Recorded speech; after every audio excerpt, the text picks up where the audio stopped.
And after we do Momo Mastery, we do some rhythm improvisation with our rhythm sticks. They echo a rhythm, and then they have about 16 beats to improvise whatever rhythm they would like.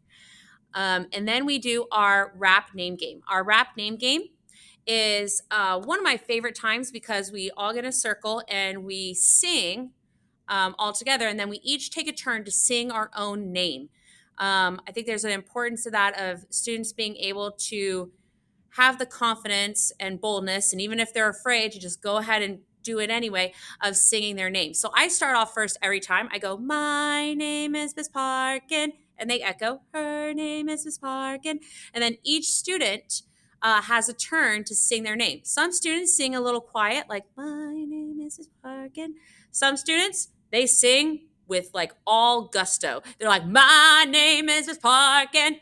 Either way, it's simply building confidence for children to have the confidence with their own voice to express themselves. After we do our rap name game, we do our swimming.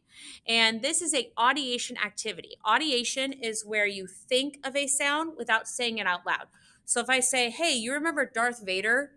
Think about what he sounds like. You can imagine in your mind exactly what he sounds like without actually hearing it, because you're able to imagine that sound in your mind. So we're building our brains with this imagination and this audiation of hearing pitches without actually hearing them with our ears.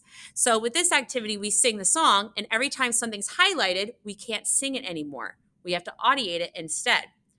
And as we keep going with the song, more and more words get taken away, and we have to audiate more and more.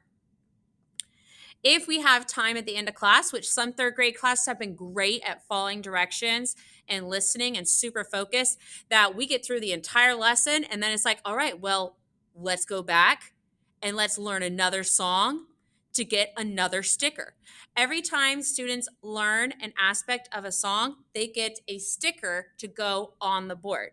And the board is separated by 4 color groups. Each color group is competing to see who can learn the most music and who can get the most stickers. So if you have any questions for Miss Parkin, there we go. If you have any questions for Miss Parkin, feel free to email me. And I hope that this update has been informative and maybe a little entertaining. Have a great day.